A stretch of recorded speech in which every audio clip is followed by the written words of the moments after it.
when it comes to capitalism and its positive effects on society. So caterpillars and how they consume.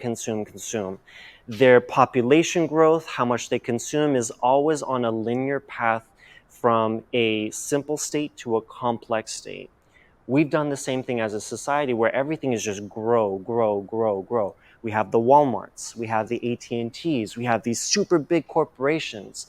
That's whole purpose is to grow and make money and make more money and make money and more growth. How has that benefited our society? If anyone's ever tried to make something and tried to sell it, and then you look on Amazon to see how much the price of that thing is, and you go, how the hell are you able to sell this for a few bucks? Whereas if I try to make it, it's about $50. That on its own is something Daniel talks about as well. Thank you for that point. So in terms of competitive pricing, in an ideal world, when monopolies do not exist, they tend to push each other down. However, as we're now being more aware of, the idea of healthy competition is more of a veil spread over our eyes. I showed you guys the corporate map and how several companies own all the companies. And so it's like me trying to tell you guys, hey, whatever you want to eat, you can eat as long as it's hot dogs or hamburgers. But it's your choice. Do whatever you want. You can choose any shirt that you want as long as it's blue or black. Do you really have a choice if that's the case? The more that we grow, the more efficient our society becomes. Transportation becomes efficient. The metabolic rate of a city becomes more efficient. We now know how important electricity is for our way of life. If you want to use this magical box where you put something in, you press a button and it warms it up without you having to work on flint to try to light a fire and then hope that the weather's not too cold or that it's freezing outside. And this magical box that we refer to as a microwave does all the work for you. At one point, I remember looking up the engineering breakdown of a microwave and see how the hell does it work. Does anyone here know how a microwave works? Right? Crazy. And yet we've been using it our entire lives. The two things that the caterpillar optimization helps out with, resource accumulation and logistics. We need resources to be sitting in the seats that we're sitting in. We need resources for those pens to work, for those notebooks to even exist, for our clothes to exist. Who knows what logistics means? Everything that supports everything else.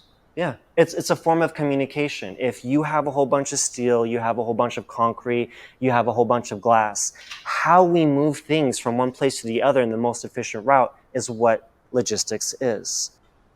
But we also have destructive elements. Who here is familiar with the frog and the boiling water? Yes, Paul, what is it? Oh, if you put a frog in a non-boiling pot, you can slowly raise the temperature of the water. The frog will not notice that it's boiling. Correct. Conversely, if you toss a frog in boiling water right off the bat, what happens? It doesn't appreciate it. It doesn't appreciate it. That's a very kind way of saying it. Frog feels pain, is shocked, jumps out. This story is so true when it comes to humanity and how we interact with each other and our environment. Whether it's a relationship, whether it's a habit that you've had, who here slowly raised their addiction to caffeine? Who here has ever been a smoker where it only started with one cigarette every now and then as a social thing? Yeah, I'll take one cigarette. You smoke, you're like, oh, that was actually kind of nice. And then you wait a couple weeks and then you have another cigarette and you're like, oh man, I remember the first time I had it, this was a good feeling. The next thing you know, you're smoking 2 packs a day going, oh my God, I don't know why. I know smoking's terrible. There's always, when it comes to habit forming, always this slow progression where we're sitting in very comfortable water. Slowly the temperature goes up and we go, I gotta handle it. Slowly the temperature goes until we're boiling, until we're having all these social issues on the macro scale. We're fighting one another and we have no idea why we're fighting, but we just know that we're angry. We know that we're depressed. We know that we have this frustration that we can't quite put our thumb on, but we know that we feel it. The positive flip side of that, because I'm someone who always thinks about things in silver lining mentality, I feel it's the best way to survive and live a happy life, is this idea This fact about human nature is so important because it talks about our ability to adapt. We're the most adaptive species on the planet. Even while suffering, we'll still continue to live and do whatever it is that we need to do. In times of war, people still needed to eat. Children were still being born. People still needed to take care of other people while warfare was happening outside. Yet we adapt. And I think that's a very beautiful trait with us.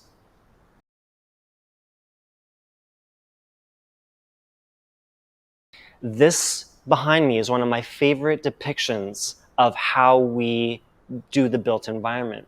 When I talk about contractors ruling the architectural world, I'm not saying that in a negative way. I'm just saying that it is what it is.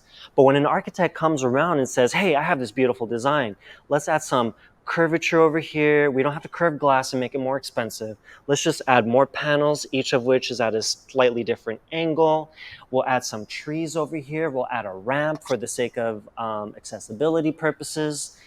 And then we notice that when from the far left, first phase, second phase, third phase, contractors say, hey, that's going to cost a lot of money. The owner says, well, I do have billions of dollars, but I want to waste millions of dollars on that. No. And so at the end of the day, once we have a gorgeous design that might be in line with the current culture or future culture, we go on again and again and we build an environment like this. When we're up on the mountain, we saw far more of this than we did of this. Circles so that you guys know from an architectural and mathematical economic point of view. Between a perfect 90-degree angle in architecture and curve, you're looking at a minimum of 1.5 times more expensive for a curved rather than 90 degrees, right? So if you have this design over here and you go to a client and you say, yeah, this is that, and they ask you, well, how much cheaper is it from there to there?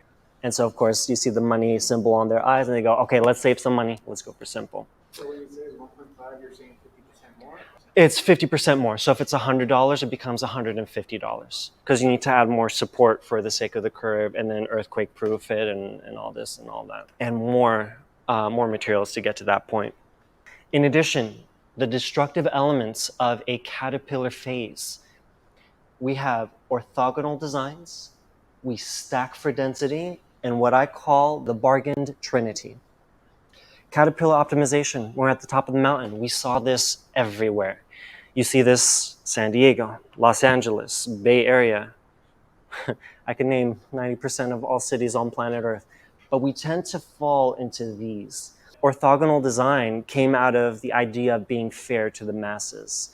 If you have curvature over here and one house happens to be bigger than another, that form of disparity can cause some form of conflict. And so to avoid that, they say, let's go for orthogonal designs. They also say that this is an easier way for you to distinguish, okay, north streets are always going to go north, south streets are going to go south. If I'm here and I need to go here, all I have to do is take one 90-degree angle, somewhere around here, take a 90-degree angle, and I should be there.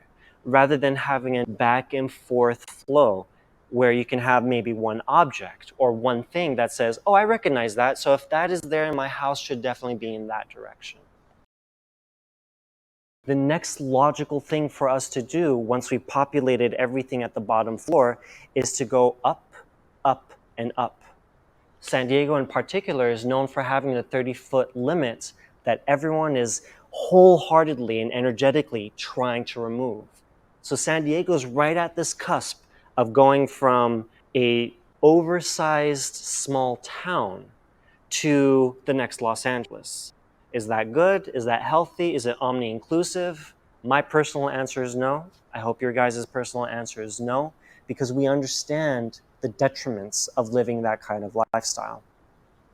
For better or for worse, when it comes to us maximizing the square footage of any location that we're building, the three rules that we abide by are a cheap design, the cheapest materials available, and the cheapest labor. Now, when I talk about cheap, it's important to note that cheap from a high-rise structure is different than what cheap is for us on the micro scale. If we're going to an Albertsons or if we're going to a Vons or we're getting a chocolate bar and we're spending $2, whereas yesterday was $1.50 and we go, oh man, It's different than the high rise when they're saying, oh, it's $1.4 million and now it's $1.5 million. Or if it's, let's say, the Burj Khalifa, which is currently the world's tallest structure, how much that costs in terms of all the engineers, in terms of all the laborers. So that's one of the things that we tend to talk about time and again, is when you have a copy-paste template for the sake of a cheaper environment, you have this layer of artificiality, a layer of orthogonal grids, a layer of stacking,